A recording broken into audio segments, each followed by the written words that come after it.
Números, capítulo 20, versículos 7 até o 13, encontramos uma das passagens mais espetaculares e carregadas de significado na jornada de Moisés e dos filhos de Israel durante sua peregrinação no deserto. Este trecho nos apresenta um momento marcante que revela não apenas a liderança e a autoridade de Moisés, mas também sua fragilidade humana e as consequências de suas ações. A história começa com os israelitas reunidos junto a Moisés e Arão, clamando por água. Eles estão em um lugar árido, onde a escassez de recursos essenciais, como água, torna-se uma ameaça iminente à sua sobrevivência. Diante da pressão do povo, Moisés e Arão buscam orientação de Deus sobre como agir diante daquela situação tão complexa. Moisés recebe instruções claras do Senhor Deus. Ele deveria falar com a rocha e ordenar que ela jorrasse água para saciar a sede do povo e de seus rebanhos. Essa seria uma demonstração do poder e da provisão divina, um milagre testemunhado por toda a congregação, fortalecendo ainda mais a fé no Deus que os libertou do Egito. No entanto, Moisés, tomado pela impaciência e pela ira diante das constantes murmurações do povo, comete um erro grave. Em vez de falar com a rocha conforme a instrução de Deus, ele a golpeia 2 vezes com seu cajado. Essa ação impulsiva revela um momento de fraqueza na fé e na obediência de Moisés. O resultado dessa desobediência não é apenas a água jorrando da rocha para saciar a sede do povo, mas também a repreensão divina sobre Moisés e Arão. Deus declara que, por terem desonrado sua santidade diante dos olhos de todo o povo, Moisés e Arão não teriam o privilégio de conduzir os israelitas até a terra prometida. Essa punição é severa e traz consigo um peso considerável. Moisés, o líder escolhido por Deus para libertar seu povo da escravidão, é agora confrontado com as consequências de sua desobediência. Ele que havia conduzido os israelitas por tantas adversidades e desafios, agora é colocado cara a cara com a realidade de que sua jornada tem um limite. A passagem de Números, capítulo 20, versos 7 até o 13, não apenas nos apresenta um episódio isolado na história de Moisés, mas também nos oferece valiosos ensinamentos sobre a importância da submissão, da paciência e da confiança em Deus nos momentos de maior provação. Moisés, um homem escolhido por Deus para uma missão grandiosa, não estava isento de falhas e limitações humanas, mas é através dessas falhas que ele e todo o povo de Israel são lembrados da grandeza e da fidelidade de Deus que os acompanha em sua jornada. Essa passagem nos leva a pensar sobre nossas próprias vidas e jornadas espirituais. Assim como Moisés, nos deparamos com desafios, tentações e momentos de fraqueza. Porém, é na obediência e na confiança em Deus que encontramos força e condução para superar tais obstáculos e continuar avançando em nossa jornada rumo às mansões celestiais. À medida que contemplamos a história de Moisés ferindo a rocha, somos lembrados não apenas da importância de seguir na risca a orientação de Deus, mas também da graça e da misericórdia que nos acompanham em nossos momentos de vulnerabilidade e falha. Precisamos aprender com Moisés e renovar nossa confiança no Deus Todo-Poderoso que nos sustenta em todas as circunstâncias da vida. É de grande valor observar que no registro da rocha, em Êxodo capítulo 17, onde Moisés recebe a ordem de ferir a mesma para que dela jorrasse água, podemos ver uma tipologia da obra redentora de Cristo na cruz. Assim como a rocha foi golpeada para satisfazer a sede física do povo, Jesus foi ferido e crucificado para saciar a sede espiritual da humanidade, oferecendo a vida eterna e a redenção através do seu sacrifício. Porém, ao chegarmos a Números 20, encontramos uma nova instrução de Deus. Moisés deveria apenas falar com a rocha, em vez de feri-la. Essa mudança na forma como Deus deseja que a água seja trazida à vida no deserto pode ser interpretada como uma transição da antiga aliança, representada pelo ato de golpear a rocha, para a nova aliança em Cristo, simbolizada pelo ato de falar com a rocha. Ao invés de recorrer a rituais e sacrifícios repetidos, como os oferecidos sobre a lei mosaica, Deus agora convida seu povo a se aproximar dele através da fé em Jesus Cristo, a rocha espiritual.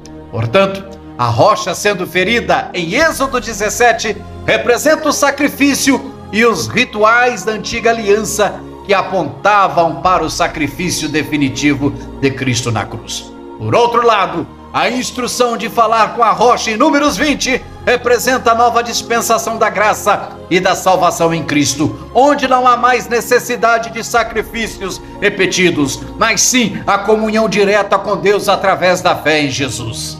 Essa interpretação tipológica ressalta não apenas a continuidade, mas também o aprofundamento da revelação divina ao longo da história da redenção. Em Cristo, não só encontramos a satisfação das necessidades espirituais mais profundas, mas também uma nova maneira de nos relacionarmos com Deus, baseada na graça e na fé, em vez de obras e rituais. Meus amados irmãos e caros ouvintes, assim como Moisés foi instruído por Deus a falar com a rocha, nós também somos chamados a obedecer aos mandamentos e direcionamentos divinos em nossas vidas. A submissão a Deus requer paciência, confiança e renúncia da nossa própria vontade em favor da vontade de Deus. Observem que a desobediência de Moisés teve consequências muito sérias, privando-o da oportunidade de entrar na terra prometida. Isso nos alerta que nossas ações têm consequências e que devemos estar conscientes das escolhas que fazemos, buscando sempre agir em conformidade com a vontade de Deus. A necessidade de água no deserto era uma situação muito difícil de administrar e aparentemente impossível de resolver para os israelitas. Mas Deus proveu uma solução, mostrando sua fidelidade e capacidade de suprir todas as nossas necessidades. Isso demonstra que, em nossos momentos de dor e desespero, torna-se necessário confiar em Deus para nos sustentar e nos dar a vitória. A mudança na forma como a água foi trazida à vida no deserto, de ferir a rocha para falar com ela, simboliza a transição da antiga aliança para a nova aliança em Cristo. Isso deixa cristalino que, através da morte e ressurreição de Jesus, temos acesso à graça, ao perdão e à salvação, independentemente de nossas falhas e limitações. Assim como Moisés foi chamado a falar com a rocha, somos convidados a buscar uma comunhão íntima com Deus, através da oração, da consagração, da leitura da palavra, da ligação pessoal e da santidade a Deus. Essa comunhão nos fortalece, nos orienta e nos capacita a viver de acordo com a vontade soberana do Criador em todas as áreas de nossas vidas. Ao caminharmos para o término dessa mensagem, torna-se imprescindível tecermos algumas considerações sobre as possíveis motivações que levou Moisés a desobedecer a orientação de Deus.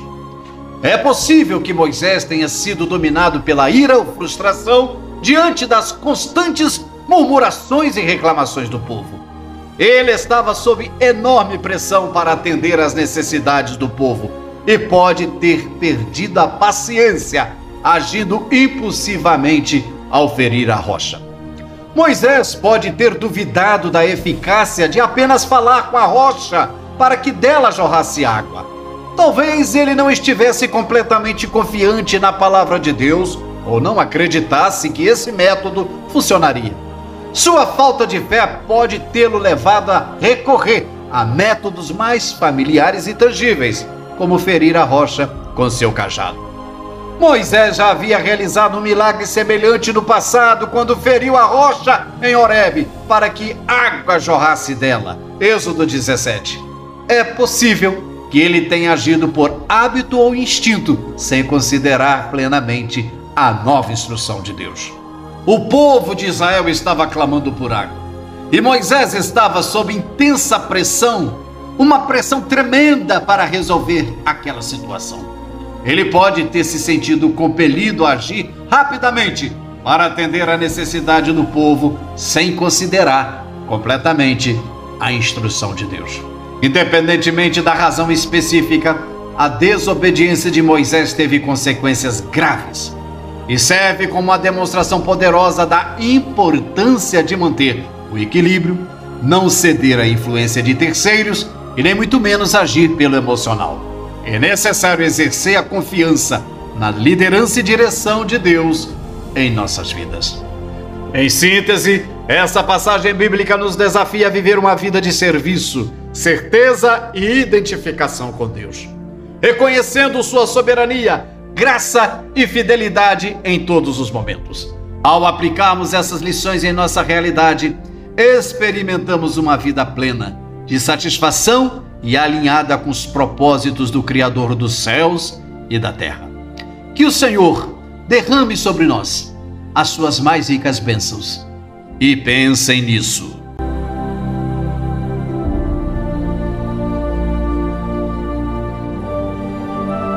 Queridos e amados irmãos, desejo expressar a todos o quanto tem sido uma realização poder ministrar a poderosa mensagem do Evangelho por meio deste canal. Louvo a Deus por esta oportunidade e pela vida de cada um de vocês como ouvintes. Entre os objetivos traçados está, em primeiro lugar, louvar ao Senhor sobre todas as coisas e, em seguida, evangelizar, levando a mensagem de fé e esperança aos quatro cantos da terra. Nesta oportunidade, peço a todos que, se aprovarem nosso trabalho, visitem nosso canal na plataforma do YouTube, inscrevam-se, ativem o sininho das notificações e deem seu like. Lá terão acesso a centenas de mensagens com os mais variados temas, todos contextualizados às necessidades humanas. Compartilhem, enviem para seus amigos, familiares e evangelizem. Com certeza verão resultados maravilhosos. Lembre-se que com essa simples ação você poderá ganhar muitas almas e sempre consciente de que a obra de Deus se faz com os pés dos que vão, as mãos dos que contribuem e os joelhos dos que oram. Muito obrigado e que Deus os abençoe.